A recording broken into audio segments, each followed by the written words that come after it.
Hello and welcome everybody. My name is Severin and today we're speaking about the solar eclipse happening on the 10th of June in 2021. And I love to speak about eclipses simply because they are magic. It's a time where opposites like the sun and the moon, like the light and the dark, are coming together, they're merging and they're dissolving duality. It's a time where we can have a realignment, which is the more positive way of seeing it, or a course correction, which is more a forceful way of seeing it. Either way, it's a dissolution of time, and because of that, we can face parts within ourselves that we normally wouldn't be able to. We can really clean some old karmic tendencies, and that is not a joyful event. It can be very exhausting, it can be frightening, it can be very challenging, but it is an ability or a possibility to really dissolve and therefore then coming to an awakening. And I think this is really what this solar eclipse is about. It's a fresh start, or how I would call it, making the unconscious conscious. So making the unconscious conscious is what this video is about and what I want to talk about. And I really hope it supports you on your journey and brings some meaning. Because sometimes to find meaning, we have to lose meaning first. And that can be very scary. And in order to explain that is basically we have to go back to the 26th of May when we had that total lunar eclipse in Sagittarius. And if you want to check out, I made a video about that obviously 2 weeks ago, and you can revisit that and go into depth into what did you in particular have had to let go. And what I was speaking about then was that Sagittarius has very much to do with our outlook, our projection, our dreams and hopes, and therefore that lunar eclipse was very much about where suddenly something that we believe or that we were hopefully and wishingly going towards suddenly was crushed. And it could have happened within ourselves or through an event outside, but basically coming to a place where our expectations didn't meet reality anymore. And that could have been very painful because we are living in a certain way in order to go somewhere. And now suddenly if you take away where you're walking to, you don't know where you're going anymore. And it will have taken a while, and we perhaps are still in that process, to accept that this ingredient is taken away and now we have to refigure where we are walking to. Now the question is actually not so much where we're walking. The question is much more, are you still connected with yourself? And that's what this eclipse is all about. Like, hey, like mourning is important. Like accept that circumstance. Maybe it has been really frightening and scary. Like share that you are vulnerable and you also don't know, like everybody else. You don't have to pretend that you do and live up to that old belief system that's still there, like how so many are doing right now. And that also will bring me to a topic that I will bring up again. We are at the place where you can choose now, and this is really right now, if you want to go in that new direction, or like if you want to be in yourself and reinvent yourself and you don't know and you have to listen closer than ever before, or you want to pretend that what is falling apart is actually not falling apart if you hold on to it tighter and if you create security and make believe that it never will go away and you will always have it there, and that will then reassure your personality the way you have seen yourself once. So I'm smiling because that is where so many people right now having a lot of difficulties, and me including. It's not an easy process to let go, to say goodbye to something that was true for so long. But we are in a phase where we have to change, and change is not happening by holding on to the old. So by now we are highlighting, or I'm highlighting for you, 3 points that I want to make that we are in with this solar eclipse. And I will make the points and then go back again to where I came from. So basically from that lunar eclipse in Sagittarius, of where we had been letting go a belief system or something that we were living by and that was going or is leaving us, we are being pushed on ourselves again. Now, with this new moon in Gemini on 20 degrees, this new moon is also an eclipse because this new moon is close enough to the nodes, the lunar nodes. And that makes it then more powerful. So we also have Mercury being retrograde, being conjunct with the Sun and the Moon. So Mercury is in retrograde until the 22nd of June. So when we are having Mercury retrograde with this solar eclipse is basically where we have the Mercury being introspected. And so the introspective gives us a capacity to question everything. So we question our way of speaking, our way of thinking, our way of socializing, our way of having friends and interacting with friends, like who are our real friends in our community. So it's questioning everything. And that's also then a re-evaluation of then, well, who the heck am I? What is true for me? And since something has been dissolving or we are letting go, we are really questioning ourselves. And that's very important. And it's also a part of letting go. And it's maybe not a time where we have to just go out and do some distractive things where we are socializing, where we are gaming, where we are reading a lot, but actually really falling apart a little bit and questioning our old ways and saying, well, that has not been working. And that also then is then further a theme that's going on right now because all of these are in square with Neptune. And what does Neptune do? Neptune dissolves. So it's a possibility where we can dissolve old patterns, old way of thinking, old memories. We can really go to the source of where the issue is lying. And what I mean with that, it's like when we are looking back, then maybe these issues that came up, that we were living by or were looking at, and that's where we were creating happiness, and now suddenly this has been changing. Maybe this came from a place from old patterns. And these patterns are actually intergenerational, where we could say, well, you are influenced by your beliefs and your wishes from society and most closely by your parents. And if you can go back to the source and question it, but even not just on a mental level question it, but going even deeper, where you're somatically feeling where that underlying tendency is. And if you go to the very root of that issue and you can see it, and that's what Mercury is. Mercury is the god of the underworld. It's the messenger. It's the one that can travel between the conscious, so the human realm, and the subconscious, so the realm of the gods or the angels. And if you can make something from the unconscious conscious, then you can dissolve it, or you can at least accept it, that this theme, this negativity, this pain, this fear, this anxiety, this lack, this disconnection, whatever it is, it's coming not just from you. It's actually, the story is much deeper.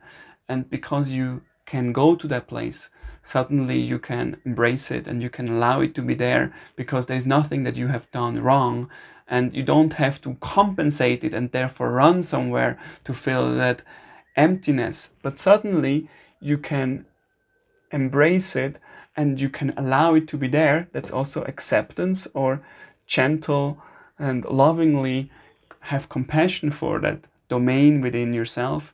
And out of that, you can dissolve it. And that is where you can make the unconscious conscious. And that's huge. It's not just mentally understanding it, but psychosomatically really going to the source. And that's where you then realize, it's not just that I can just make believe or pretend that I have some positive thinking. I have to really go to the very root of the issue. And when I'm there and I can see that, when I can make the unconscious conscious, that's when it's no longer bothering me subconsciously. And that's really what this is an invitation for. Or more practically, right now you can have pushed in an experience that is much older than you, that has to do with your childhood or with a past life. And maybe by transgression, like by going back in time, by re-experiencing that, you can heal that.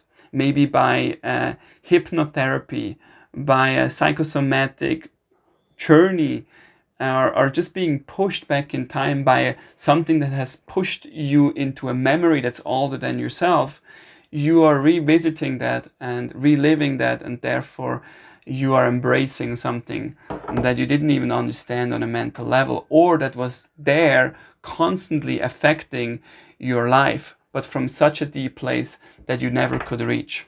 So that's one key ingredient that we are right now dealing with this eclipse time. So if you understanding that, and then I really like encouraging you to go even deeper into that and work with somebody professionally if you can. So another part that we are facing is Saturn, who is right now in retrograde, is squaring Uranus on the 14th of June. And that's the theme for this year. I have been speaking about that when it happened first on the 17th of February. I was speaking about that. There was also a video about that. And now we're having it the second time on the 14th of June, and we're having it the last time on the 24th of December. And basically what that means is this big topic, and I will speak more about it down here with Capricorn. We have Saturn, who is the ruler of Capricorn. It's basically the old, the establishment, the way we have been functioning, what is traditional or gives us security, our financial system, hierarchy, and the way we are functioning, versus breaking out of it. Uranus is like this journey of individuation. Like, what's true for you? What if you don't care about what others think? What makes you feel good? What makes you feel alive? What if you would actually rebel and break out and do what's just true for you? What would you do? And that stands in strong contrast.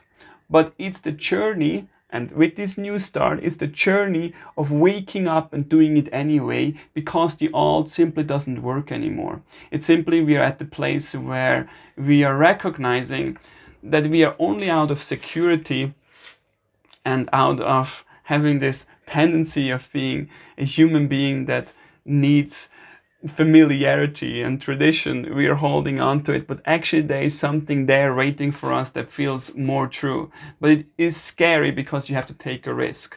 But taking a risk means that you feel alive again, and that you don't know the answer either, but you could try it out if you're brave enough. And so it separates right now people.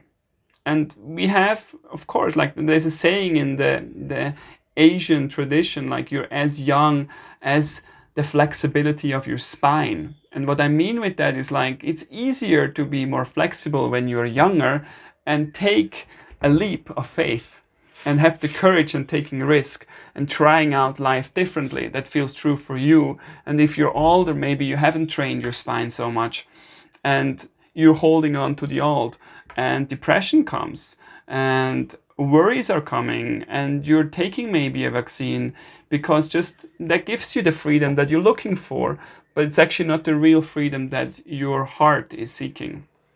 So that's happening right now, and we are in an ongoing process for that. Then on a deeper level, that we can also say, we have right now Mars and Pluto opposing each other actually. So they are not squaring each other, they are opposing each other.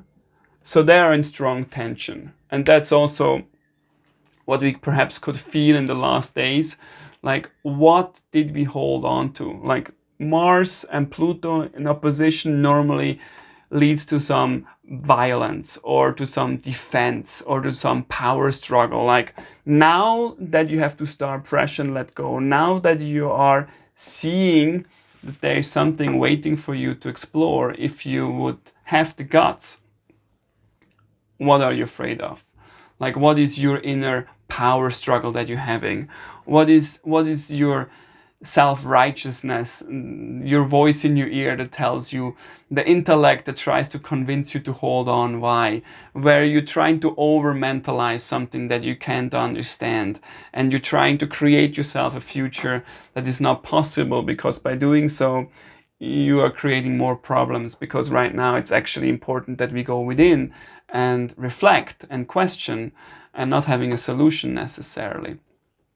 And that then is also where we have right now, we have Mars being in trine and Pluto being in sextile to Neptune. We have another opportunity to let go again of where we would normally have a defense mechanism, where we would normally be trying to control, where we would apply force or pushing, that we can say, no, we can be gentle.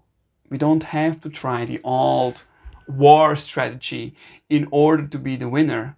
But what if we actually give in to the force, that bigger force that is right now happening, and we can allow that process, and we are stepping into that, we're becoming a part of it. And that then also, what I want to say is, Pluto is moving into Aquarius on the 24th of March in 2023.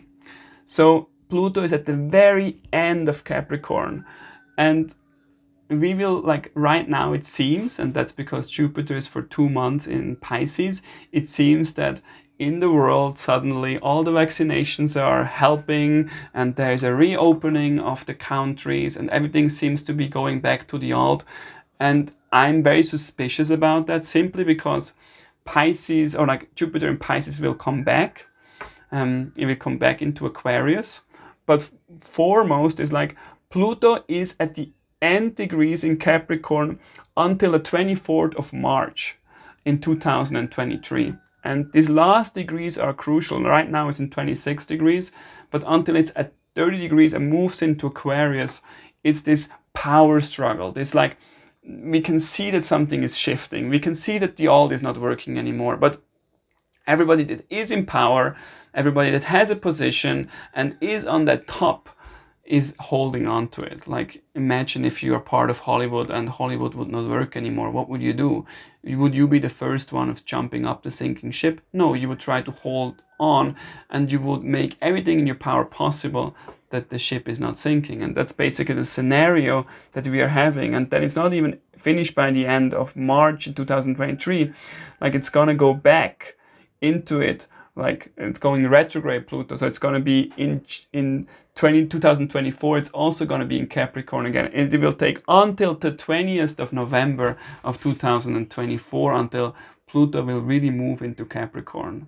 And so I have been always saying that, like, the journey that we are in, like, or what we have been starting with, that Pluto-Saturn conjunction in the beginning of 2020, this will last until 2025. So I just want to say that again, because I think it's important to mention that again. But enjoy the time of a sense of ease, because we are still undergoing collectively a huge shift. So that Pluto in Capricorn is forcing us to really question and, like, transform and dissolve old structures. And these old structures in us are forcing us on a personal level to reinvent ourselves and to really live our own truth. And that means we have to meet our anxieties, we have to meet our depression, our pain, and our fears. And expressing them is important, because you are vulnerable and you are human, and you're not alone in that. And many people right now are waking up, but waking up is not to some sense of, like, not having emotions. It's actually the opposite of that. You are full of emotions, and that you sometimes don't understand yourself, but that you are becoming more and more in connection with what's alive in you, rather than that you are on top of it and controlling it from an intellectual level. But doing that is allowing yourself to let go and to come again into a flow and to a realignment. And that's what this eclipse window is about, where it is truly magic. It really goes beyond our intellectual conception, and that's why it is such a window of where we are able to change, transcend, and dissolve, and really wake up. So with this, I wish you a beautiful eclipse. Please let me know what has been really hard for you, or what has been the hardest for you to let go, and what is really challenging you for this eclipse time. Thank you so much, and I hear you in 2 weeks again. Goodbye.